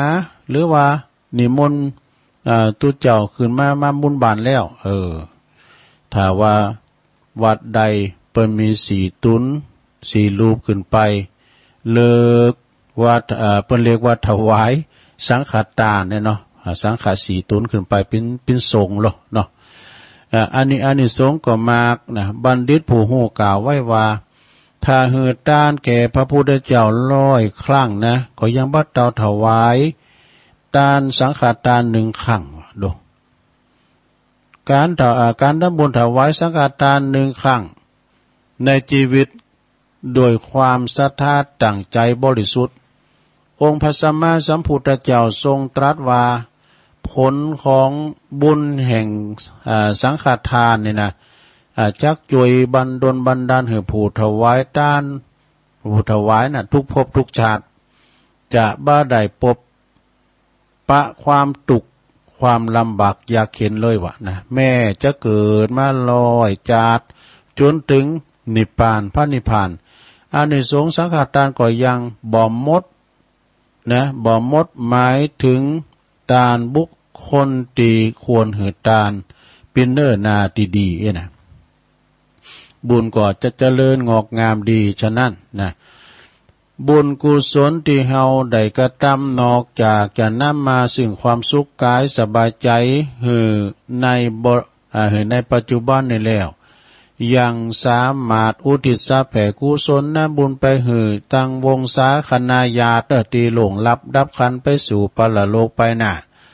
ดังพุทธประสิทธิ์ในอังคุตตรนิกายเปิ้นรับรองไว้ว่าปุญญานิปรโลกสมิงปฏิฐาโหนติปานินังนะเปิ้นแปลความว่าบุญตั้งหลายนะหลวงเด้อยอมปินติปึงของสัตว์ทั้งโลกนี้แล้วก็โลกหน้านี่ ตึงโลกนี้โลกหน้านะโลกหน้าก็คือเฮาดับจิตตายไปก็เฮาก็ได้รับส่วนบุญอยู่เอ้กะบุญยังเป็นกัลยาณมิตรคอยติดตามนะผู้กระทำบุญเหมือนเงาติดตามตนตัวเฮาไปทุกคนทุกแห่งเด้อดุจญาติมิตรของเฮาที่คอยถ่าเฮานะหันว่าญาติเฮาเนี่ยจากไปเฮิงเมื่อนาน พอกลับมาในบทคอยกุลีกุจอจัดอาหารตอนรับนะบุญก็ยังส่งหือใดอันหือพ้นใดอันเป็นถึงมนุษย์สมบัตินะมนุษย์สมบัติสวรรค์สมบัติถ้าชำระล้างบาปอกุศลกิเลสอาสวะใดอาจจะเข้าไปถึงพระนิพพานสมบัติได้อย่างบ่ต้องสงสัยอีหลอนะพอออกไม่ออกศรัทธาสาธุชนทั้งหลายได้มาโฮมประกอบการพิธีทำบุญนะแต่ไปทำบุญสังฆทานหรือว่าไปทำบุญที่ไหนก็ตามเปิดว่าเอาก็อุทิศบุญกุศลเนาะแผ่พายย้ายบุญไปหาผู้ที่หลงลับดับขันไปสู่ปรโลกไปน่ะปีนเคยญาติมิตรเฮาก็ดีสัมภสัตสัมภเวสีหรือว่าสัมภเวสีสัตว์มันอย่างก็เปิดว่าผีไล่ญาติอย่างต่างๆเนาะสัมภเวสีที่มิตรที่พูดที่เกิดมิตรที่ขึ้นที่ลุงก็ดีขอบุญกุศลในแผ่พายไปเขาได้รับส่วนบุญส่วนกุศลอนุโมทนาในส่วนบุญกุศลข้างนี้ตัวนะตีพ่อแม่พี่น้องได้บำเพ็ญกุศลมาในวันนี้เนี่ยขอดวงวิญญาณเขาเจ้าทั้งหลายได้ไปสู่สุคติโลกสวรรค์ตามความปรารถนาหรือว่าตามความปรารถนาของเจ้าภาพถูกประการแน่ดังบรรยายมาเนาะในอานิสงส์ของการถวายสังฆทาน ก็พอสมควรแก่กาลเวลาเอวังก็มีโดยประการราชนี อันนี้ในตั้งนะโมสักคำในลงเด้อเป็นการทำบุญอานิสงส์ถวายสังฆทานนะสดาตานะปาละมีตานโดยเข้าของเงินทองสมบัติภัสถานต่างๆเรียกว่าเป็นอันการทานเปิดว่าธรรมทานนี่ก็คือทำเป็นต้านเนาะสดาเนาะอภัยทานนี่นักกว่านะเพราะว่ามีความจุดที่จิตที่ใจด้วยอภัยทานเนี่ยอภัยทานจำเป็นเป็นทำมือเฮาชอกช้ำใจกับอย่างกันนี่อภัยทานมันเนาะก็อันนี้เป็นการอภัยทานกันเนาะสัทธาญาโยมตอนนี้ไปตุลุงขอประกาศข่าวสารงานบุญให้หน่อยเนาะสัทธาเนาะในวันผูกนี่เนอะก็ขอประกาศกระตุ้นน้ำหน่อยสัทธาจะไปกันก็โลมโตกันเนอะอย่างเมื่อวานเนี่ยพี่น้องตั้งงานเวงป่าเป่าโดยการนำของคุณแม่จิรพันธ์โมป้อเขาเนี่ยนะแม่สีดาเขาเนี่ยเปิ้นมาเก่ากันรถตู้กันว่าดูไปเวบ้านแม่จันเลิ่นไซแต่ไม่น่ะไปหอมปอยเบิ่นแม่จันเนี่ยแม่ตายเนี่ยมันไห้ประตูหันพี่น้องมาหลายไห้วะ ปุ่มพิธียินดีเนาะสดาเนาะหันปีหันน้องลูกหลานเปิ่นมามาหอมกินหอมตาลนี่กันเนาะสดาฉะนั้นก็วันพุกนี่เนอะสดาครูบาอาจารย์ก็จะไปกันหลายนะตั้งเฮานี่ก็เมตตาธรรมอาจารย์พระครูสุเมธธรรมเสวีเนี่ยนะเปิ่นก็จะไปเนอะปากันไปครูบาอาจารย์จะไปกันหลายอยู่เนาะที่เปิ้นได้ไปก็มีที่เปิ้นได้ไปก็ฝากหอมไปที่วัดทุ่งโป่งเนอะสถานเนอะวัดทุ่งโป่งก็อยู่อำเภอเมืองปานจังหวัดลำปางเป็นวัดบ้านเกิดของอาจารย์มหาสมชาติชาตปัญโยอันนี้เปิ้นจิตอาสาเนาะเดิมทีนั้นเปิ้นก็เป็นฆราวาสญาติโยมก็บวชชุดก่อนเนี่ยก็4-5ประโยคกันเนาะเปิ้นไปอยู่ด้วยพุทธทาสวนาปุตโตสุดยอดแล้วก็ที่พุทธทาสนักปราชญ์ของเมืองไทยนะศึกษาลาเพศมาก็มาสร้างโลกแล้วก็มามีครอบครัวแล้วก็ได้เป็นอย่างไรอย่างเป็นพระโสทเป็นมคณายกเป็นปุจฉานนะหลายอย่างนะก็ถือว่าเปิ้นก็เดินเพื่อการกุศลเดินเพื่อต่อสู้โรงเรียนขนาดเล็กนะจนมีชื่อเสียงเกี่ยวก้าวนะแล้วมาโบสถ์แล้วก็เปิ้นปวารณาว่าขอได้ไปช่วยครูบาอาจารย์ เลิกเนอะสถาไปหมดอ่ะว่าลำปางว่าละปูนว่าเจียงใหม่โดยหล่อตั้งได้ไปหมดอ่ะนะไปเดินเพื่อการกุศลพองก้าแล้วก็ไปช่วยครูบาอาจารย์ไปปิ้นประชาสัมพันธ์เนาะกินหันตานนี่เปิ้นก็ไปไผจะห้อมกินห้อมตานก็เปิ้นก็ออกสตางค์ไปก่อน อันนี้ก็ถึงวันพุธนี่เป็นวัดทุ่งโป่งเปิ้นลอนเนอร์สถาเนาะไปจะไปก็โลมโตกันได้ไปกินข้าวกันที่กาดตะลุงเกวนเนอะตุงเกวนนี่ก็เฮาก็ไปพักไปย่างกะหันนะจะไปกันหลายวันที่1น้ำพุกนะแล้วก็เปิ้นก็จะมีการถ่ายทอดเสียงจากวัดไฟหินโดยออนไลน์มาตังเฮาพี่นะตุปีเลินก็ไปเนอะตุปีเลินก็ไปมันแรงเนี่ยเจริญโชติธรรมโมนะเปิ้นก็ผู้ที่คุมเสียงแต่เป็นผู้คุมเสียงตั้งสถานีตั้งเมืองฟางตัวเองกันเนาะตุปีโจเขาตุปีเลินนี่ก็เปิ้นก็มาหับกฐินตัวเองนะศรัทธาญาติโยมทั้งหลายฉะนั้นก็วันผูกเนเนอร์ครูบาอาจารย์ก็จะไปกันหลายแต่ก็อันศรัทธาจะไปก็โลมโตกันเนาะไปกินเป็ดตานกัน โดยเฉพาะกับวันที่4ที่5ที่6นี่ก็แน่นนะเนอะศรัทธาเนอะตุลุงกับในเกมวัฒกรรมที่เปิ้นจะมีการมีงานวัดหนองเหงก็ดีเนาะวันที่4ที่5วัดหนองเหงนี่ก็วันเปิ้นจะมีการทำบุญสืบชะตาแล้วก็ทำบุญครบรอบวันเกิดโดย60ปีของอาจารย์พระครูวรธรรมนาถเจ้าเปิ้นก็ไปนะไปสันเข่าโดยการหาเนาะไปบ้านแม่จันเขาหลายก็หลายตุนแล้วก็จะมีทำหลายตีอยู่วันที่5ก็ที่วัดปากตั้งเจริญเนี่ยกะนะตอดกฐินแล้วก็วันที่5 6นะนี่ก็ปุ้นวัดตุงปุยโดยคันธาวาสทุ่งปุยโดยแล้วก็วันที่4ก็วัดน้ำดิบโลงโดยไอ้น่ะเนาะกฐินนะน้ำดิบโลงนี่ตันตุบีอามก็เปิ้นจะบูรณะศาลาการประเรียนเนาะไปแปลงซ่อมแซมนี่กะแล้วก็งานตานวิหารนะเนาะที่วัดโหโหยนะโหโหยก็อาจารย์พัทยาประภัสโลเปิดจะมีตานวันที่5ที่6เนอะศรัทธาเนอะก็ไปกินแป้ตานในตำบลหนองโยงเวียงปับเวียงน้องหลองหรือว่าเวียงป่าเป่าครับก็เปิ้นจัดตานวิหารแล้วก็ตอดกฐินโดย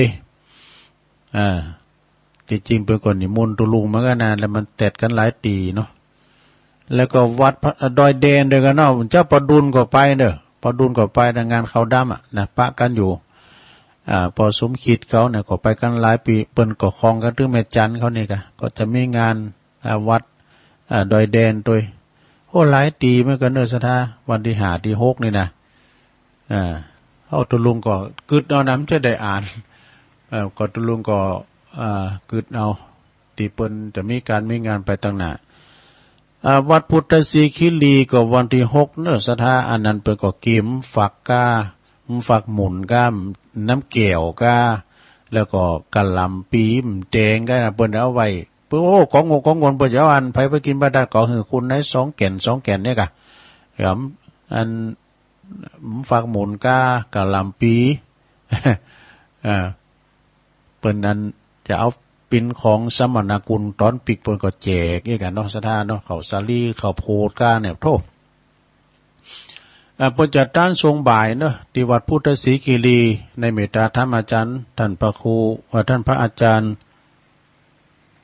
วรรณชัยชยานันโทน่ะเปิ้นก็จะได้ไปจุยกันเนาะตามกูปีนี่ตุลุงเขาจะไปนอนเนาะแต่ปีนี้นี่มันก็ไม่ได้ไปนอนเนาะทรงเจ้าในวันที่5นี่ก็ท่านอาจารย์พระครูวรธรรมนาถนี่เปิ้นก็เอาตูเจ้าหลายก็เจ้าไผไหนนะเอาหมู่เดียวกันน่ะไอ้ลูกประมาณนะ จะไผที่ไหนก็เอาสงขอหมู่เดียวกันน่ะไปช่วยกันนะแล้วก็วันที่5วันที่5นี่วันที่4นี่เปิ้นจะมีอันนี้ก็เนาะเปิ้นจะแห่ ห่รูปเหมือนของครูบาอินเขาแต่ที่วัดพุงปุยด้วยอันนี้ก็ข่าวสารงานบุญเนาะสถานที่จะมีมาขึ้นมาโดยเฉพาะก็วันพุกนี้ก็การภายไปก็เคยไปก็อันไปย่างกันตีตุงเกวนเนาะอาจารย์ว่า5 โมงก็ล้อมมุนนี่นะเนาะ ตุลุงก็จะได้ไปตัวเปิ้นจะขึ้นมาครับก็ไปกินไปตานตัวเปิ้นแต่ว่าพวกนี้ก็การจัดรายการนี่ก็คงจะยกเลิกไปเนาะเพราะเปิ้นจะถ่ายทอด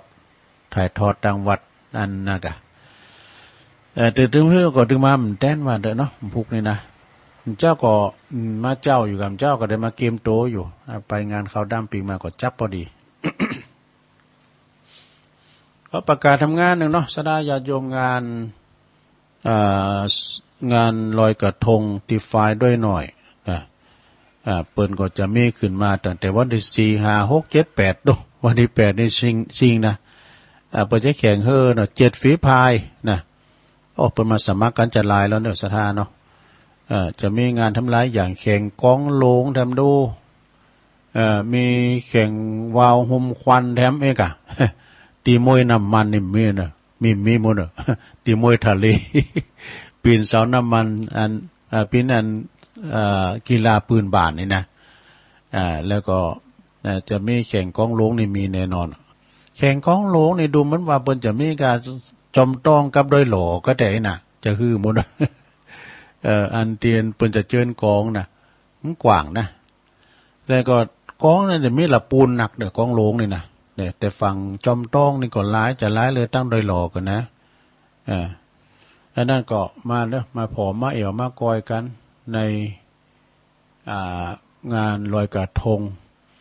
เมื่อค่ำยามคืนก็มี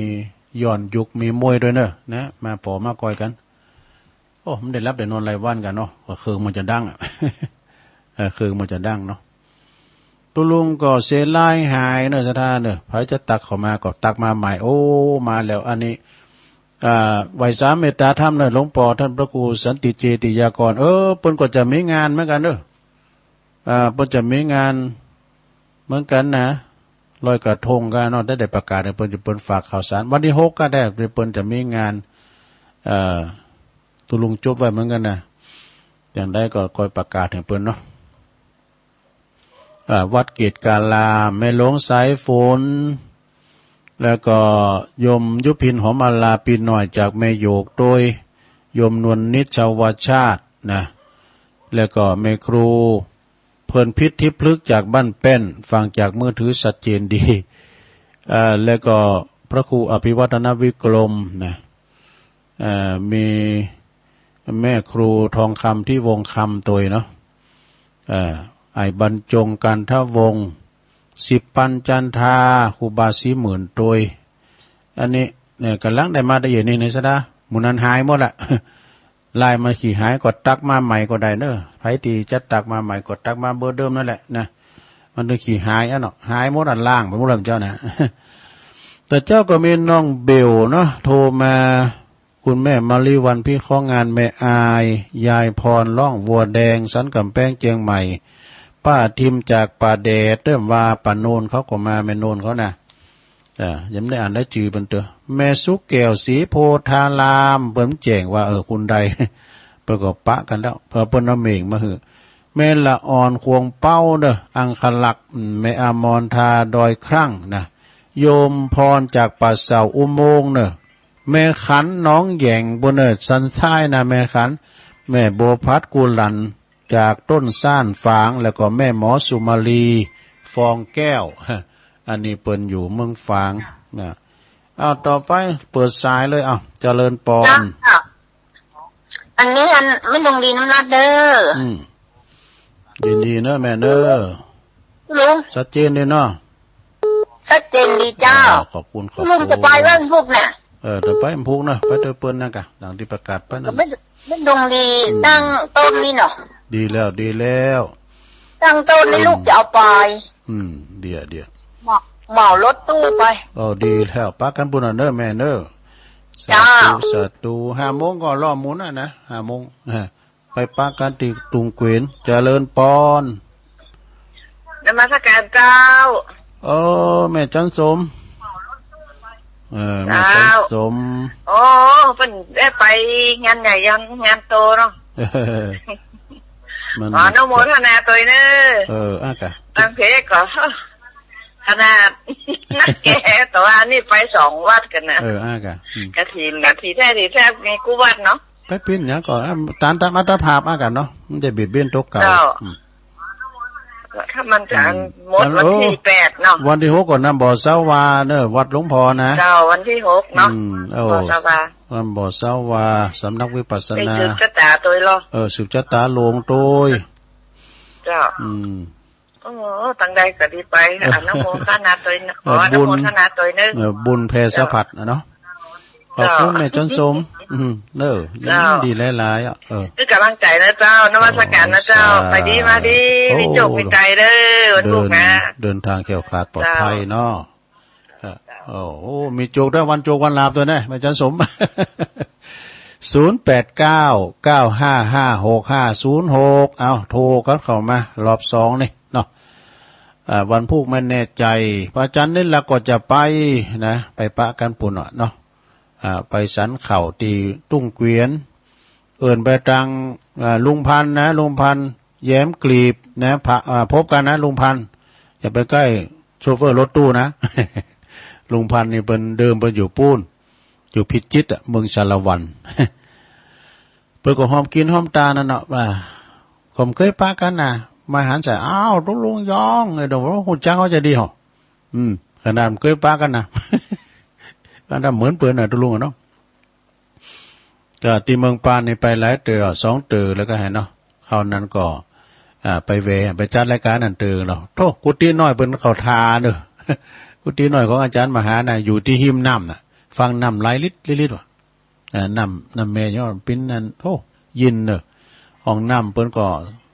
ดีแต่ว่ามันอยู่ไกลเปิ้นน่ะกะอยู่ไกลเปิ้นหน่อยอยู่ไกลวัดหน่อย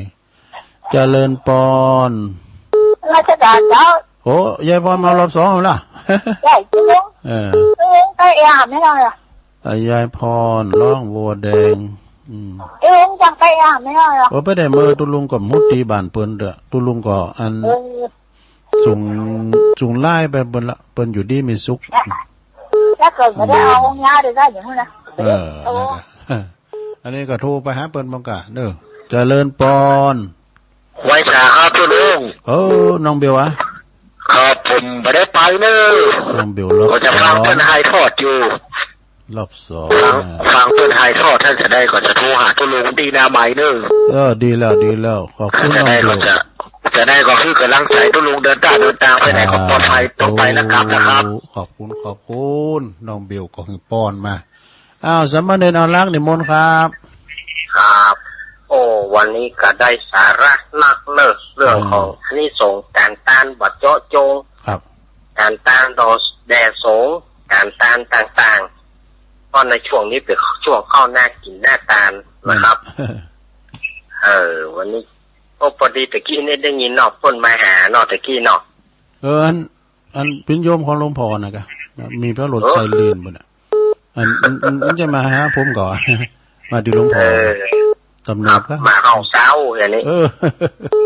มันได้มันตักตายได้เห่าได้มาหมดเนี่ยครับได้ยินเนอะตะกี้มาเห่าเศร้ามา3-4 ก้าวระดับกำลังใจหลวงลุงถ้าหลวงลุงเดินทางไปกับรถที่ภาพปลอดภัยนะครับขอบคุณหลายๆเนอะพวกผมก็จะไปเหมือนกันป้าคำประมาณสักครับ4-5ผมก็จะไปแล้วดีแล้วดีใจจะไปป้าคำบุญเนาะพอเล่งนอเนาะโชเฟอร์ครับเฮียนอป้าคำบุญขอบคุณหลายๆเนอะครับผมมันเอาครับสามเณรเอาลาเนี่ยเปิ้นใจถึงนะใจเกินร้อยนะเปิ้นสู่ชีวิตนะสดาญาโยมในรายการต่างๆเนี่ยเปิ้นก็ไปว่าเปิ้นก็ไปปะตุลุงอยู่เนาะตุลุงก็ไปละเปิ้นนั่นเนี่ยเป็นนางก็มีเจเนี่ยคอยพอดูแลเปิ้นที่วัดมอนฤาษีนะไปหมดครูบาอาจารย์มีการมีงานเปิ้นไปนิมนต์ก็ตามแต่เปิ้นก็ไปโพดเมตตานะนี่จารย์จิตอาสาทำตุนหนึ่งเด้อสามเณรเอาลักปัญโยนนันเปิ้นจะต่างทำโรงเนาะเดินยีปิงนะเจริญปอน แต่ฟ้าเจ้าตะลุงอันเจ้าอันนั้นเนอะแม่หยังแล้วถ้ามันกอกเจ้าแม่ว่านะแม่เสียมกันแม่เสียมอ่ะเจ้าพี่กำลังใจตะลุงเลยเนอะแม่เสียมก็หายหนาหายตาไปหมื่นในบันกอกโอ้มือแต่เขาไม่เสียมไปอยู่ที่ไหนหรอแต่ก็มันบางครั้งก็เลยฮับบางครั้งก็มันอย่างที่ไหนมันคืนไข่นี่แหละมันถ้าจุดบอดจะเดินมันจุดบอดน่ะกะมันพวกจะไปพี่กำลังใจจะลุงเนอะขอโคตรเดินทางโชคดีปลอดภัยเนี่ยมันบุกเนาะขอบคุณแม่เสียมเนอะแม่วันก็สบายดีเนาะก็สบายดีกว่าแม่บ้านถ้าก็ไม่ได้โทรนี่ก่อนนั้นก็มันไม่ได้โทรดีแล้วแม่เสียมมานี่ก็แม่เสียมก็ตัวแทนหมดแล้วเนาะเจ้าถึงนอกมีกำลังใจนะเจ้าขอบคุณแม่เสียมหลายๆเนอะเจ้าสวัสดีเจ้าขอบคุณนี่ไปอยู่บันกอกเนอะบันกอกบันไว้เขาเนี่ยกะบันกอกบันไว้ชั้นกำแพงกาน้องเงอกันนี่เพิ่นก็ฟังกันหลายชั้นกันหน่อยเนื้อไต่ปดไปสปูงน้อยสปูงโลบ่ตุปีแดงเขาตุปีเคเขาบอกปดไปตะบนบันกอกบันกล่องกาซบท่ากาตะนันฟังกันนะป่าเบาะกองงามกาเนี่ยปีนั้นโบกบอนเหรอนั้นป่าเดดอ่ะปีนั้นกองค่ำเขาอย่างนะก็ฟังกันหลายสายทั้งหลายไต่สายไต่นี่ก็ปูนตังบันไว้ดอยแดนเนาะบันดอยแดนตุงปู่แดงบันเหล่ายาวเนี่ยนะพดไปตังเวียงน้องหล่องพดไปตังจอมตองนะตอนนี้ก็ฟังกันหนักกันหลายแต่เปิ้นโทรก็มีหลายเนาะตอนนี้ก็สายวางแล้วเนอโทรกันเข้ามาได้อยู่เนอสถานเนาะมันแผ่วปลายไปหน่อยนะ089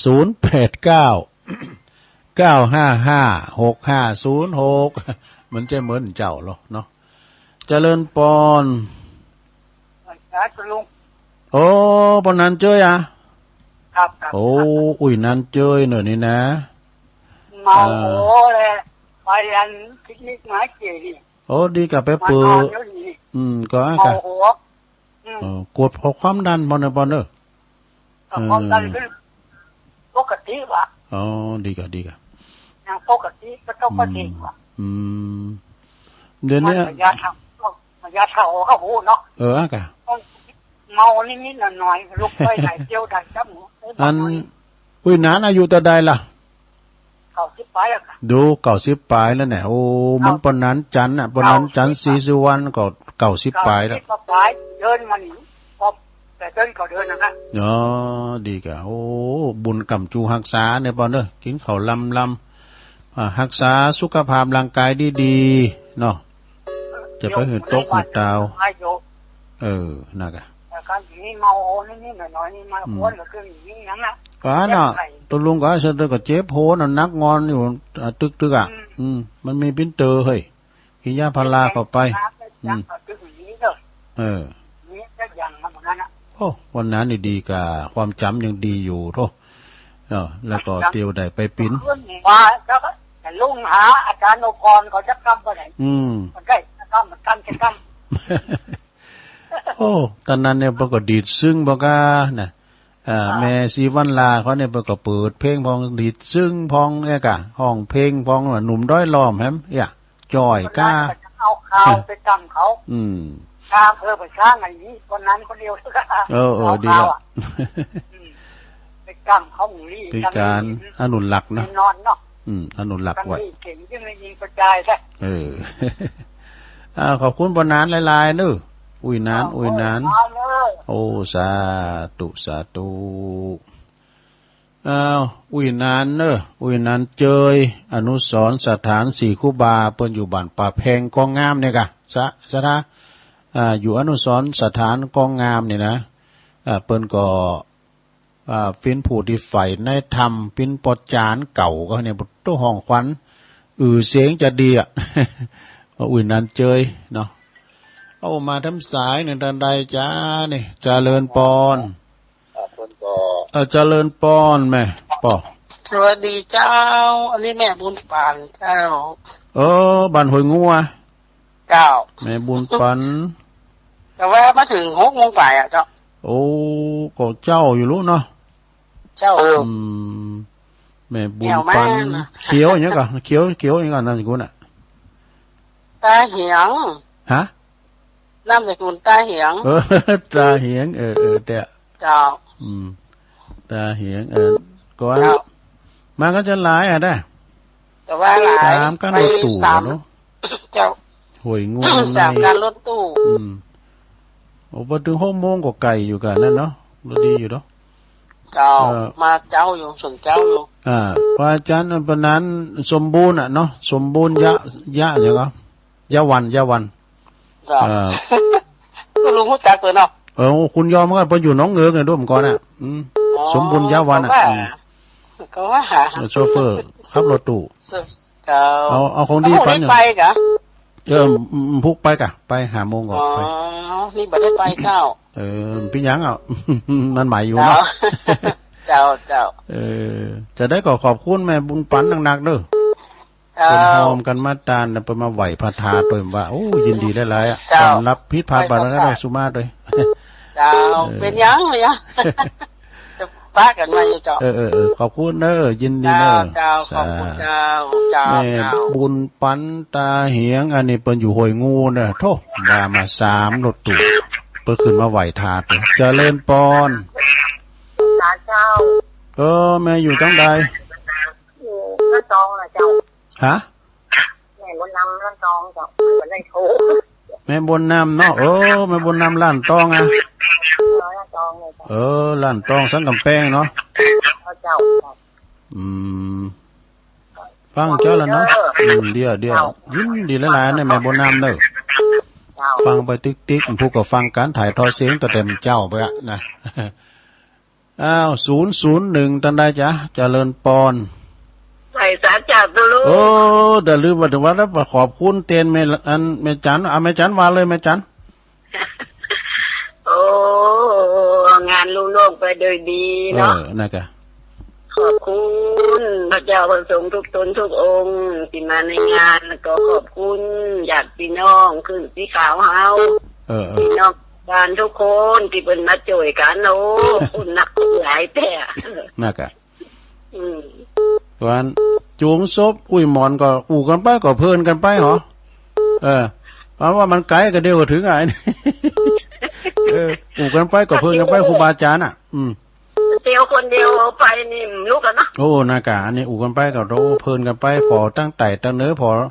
บ้านจ้องเอาเฮ้ยเราก็ปวดตู้เป็นอึกนาได้เป็นปึกปืนแผ่นคุณโรยทั้งนั้นเวงตาการเนี่ยไปก็หันตุงหันนำไปก็อุดมสมบูรณ์โสดเปิ่นปัจจ้าเพิ่นก็ปัจจ้าเก่าได้ก็นั่นลาสัตว์ตายหมดได้ก็ไม่ใหญ่ไม่หลวงก็มีแต่ยินจิ๋วๆเนอะไม่สังตาไม่เปล่ายังไม่ค้างยังมีหมดนะแม่น่ะโธ่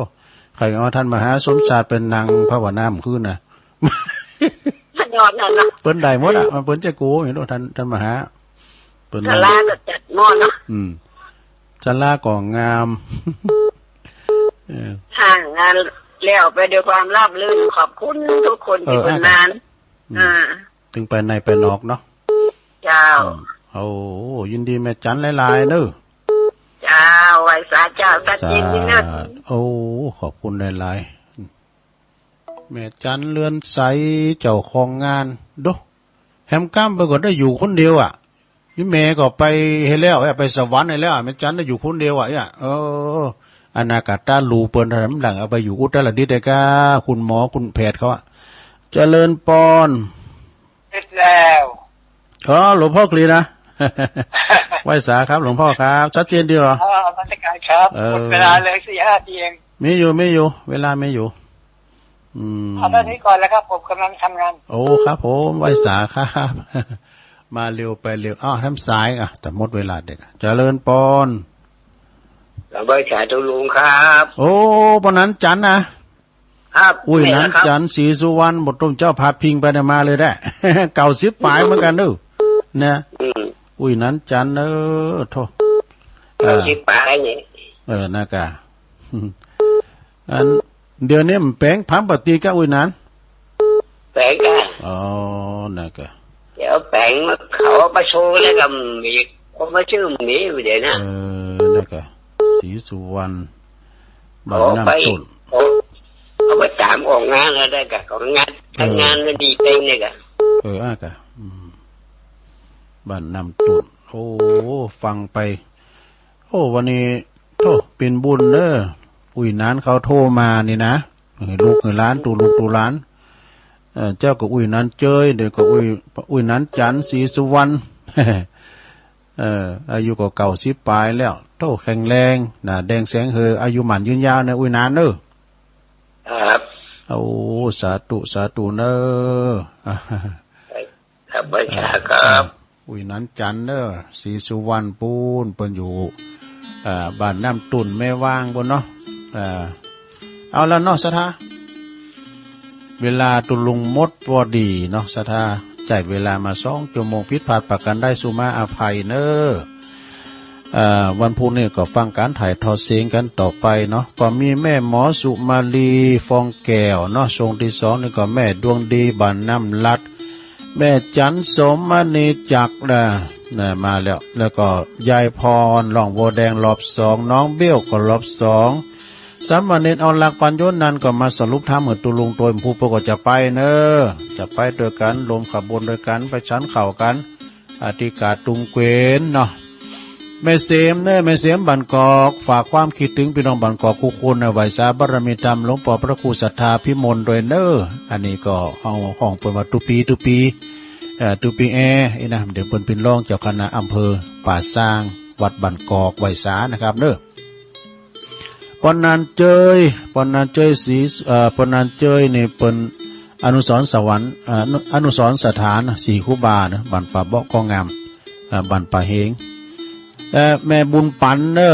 ตาเหียงอันนี้อยู่ห้วยงูเนอขอบคุณแม่บุญปันเนอนำทีมมาว่า3 รถตู้ไปตอดกฐินแล้วขึ้นมาบุญวัดนะแม่บวนนำล้านตองโดมได้โทรมาเมื่อเนาะสันกำแพงขอบคุณแม่บวนนำเนอแม่จันเรือนใสโทรเพิ่นมาขอบคุณเนอตึงไปในไปนอกเปิ้นป่าปืมปิติยินดีเนาะวันนี้ก็แล้วการแล้วงานก็โลกอกลงใจกันนี่เปิ้นว่าดูตูต่างไปตัวไปกินแป้ตานไปตั้งหน้าโหงตั้งหลังเดี๋ยวนี้สบายละดูต่างไปกินแป้ตานน่ะหลวงพ่อกฤษเนอหลวงพ่อกฤษนะจากปางโมเจงดาวแล้วก็อุ้ยนั้นจันทร์ศรีสุวรรณบ้านน้ำตุนเนอมดนึงก็เศร้าสีซ้ายนะขอบคุณนะกูเสงกูสายศรัทธาญาโยมทั้งหลายตุลุงนำรายการจากราชศรัทธาไปก่อนเนอขอบคุณกูคนเนอจัตตาโลธรรมาวัฏันติ